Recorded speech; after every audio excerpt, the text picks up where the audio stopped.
Okay, so now you have your reed and it plays, but so we've already done, what we've done so far throughout this video is actually we discussed the tools you need. You need a blank. We had made a blank first, and that was when it was just the wires and on. And at a blank, some people let it sit for a week or something like 2 weeks, and that's when people use the shoestring method or the rubber bands, and they wrap it and they set the circle into it so that it sets properly. Some people, I didn't mention this actually, a friend of mine, he was taught that you should bake a reed for a while and let it steam, and that way it'll like set and you get all the impurities out. So we did that and we made a blank, and then we came back a couple of days later and we wrapped the reed in thread. I use thread, some people use hot glue. So there was that, and then you came back, and then we cut the tip of the reed, and we actually put a tip into the reed. So we let it taper down, and we made the spine think it's nice and thick and that it's solid versus a thin tip, like tapered thin tip. And people like it really thin. I've actually noticed that a thinner tip works better for me, but that's me. That's what I'm doing. And then we discussed how the wires can actually change the sound. And you can do this by manipulating the wires, whether it's closing or opening the reed versus the tip or the spine. You buy a second wire and then the first wire if you have to. And then you can always test a reed. We did that by 3 tests, by the tonguing, by playing E2 or C sharp 2. They're together, they're really paired together. And then also how sharp the low register is. That's good. And then that's it, really. Unfortunately, that's not the end for the wreaths. You will constantly be working on them. I know I mentioned earlier, I did a little plug about having sandpaper with you. I like to carry sandpaper in my reed case, if not my pliers, which I need to get in the habit of doing. When you do that, like I said, you can always just scrape off all that fat from your lip or the dead skin cells. And like I said, sometimes it just needs to be thinned out again.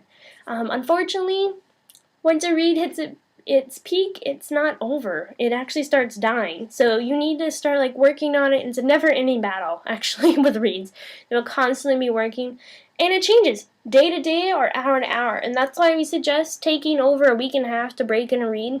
But even if some of you know, like a reeds can be different every day, or even day to day, or hour to hour sometimes. And I say that a lot, but there's a lot of factors playing. You could sound great one day and not, just because either the instrument's not feeling like it, or your reeds don't want to feel good, whether it's because your embouchure or chicken strips you ate that day or sushi you ate that day, versus like how the weather is. That actually matters. If there's more humidity, or if it's raining outside, or if it's really hot outside, that actually changes. Because remember, it's wood, so it does soak up moisture in the air, and then it expands, and that opens it up more, but then it makes it really thick, versus it could dry.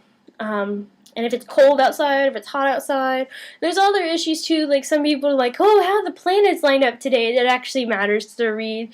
It's kind of a joke for us. But like I said, it's an ongoing process, and it's constantly changing.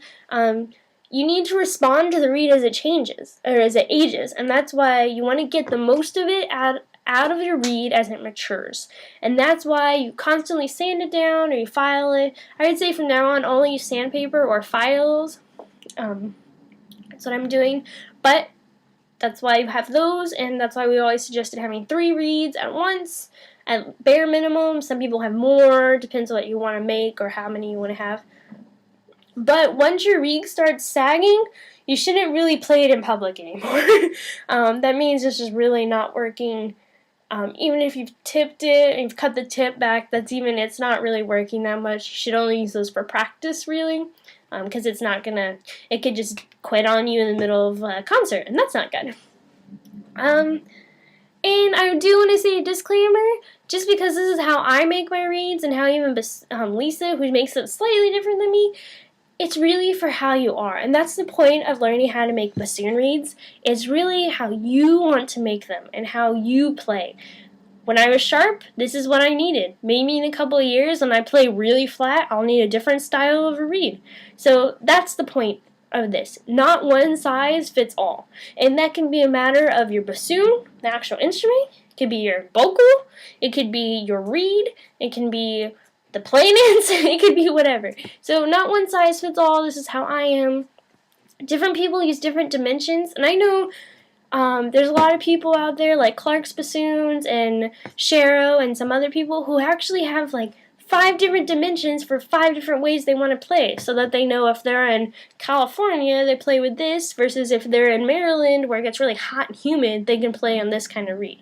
So it really depends, like you said, or like I said, but this is the way I made my reeds for how sharp I was the past year, and it's working. I've actually been playing on 1 or 2 reeds in my wind orchestra and in practice, so, and even in my bassoon ensembles, so that's pretty cool. And I hope you enjoy this video. I know it's been really long, but I hope you enjoy. I will have a slide for references I use, that way I'm not just plagiarizing, and that way I have references, and just so you know, I'm not from Chicago, but I'm actually in California right now, and I hope you enjoyed, and I want to say thank you so much to everyone who watched this and took the time to sit through and listen to me chatter and yip, but I also want to say, first off, thank you to Lisa Knopfel, who is amazing, and if you ever get to meet her, say hi. She took the time to teach me this over the summer and fall this year, and letting me do my own thing and teach me how to play bassoon. I love bassoon, which I really appreciate. So, thank you, Lisa, and thank you to Dr. McMahon for letting me do this project, as you are technically my advisor for this project. And then thank you also to Professor Woodruff. I want to say thank you for listening, to having the patience for me just to run into your office excited that I made a blank for the first time. Woo! So thank you for listening to my crazy bassoon shenanigans. I always love that. And then thank you to all the music department for actually letting me get a music minor and trying this whole new project, which is kind of boring for other people, but not boring for me. And then thank you to all my friends and family who've tolerated me doing this. Yeah, so thanks to everyone, and thank you, the viewer, for listening and watching. I hope you enjoyed, and hopefully you learned something. Yeah? Okay. Bye. And 807.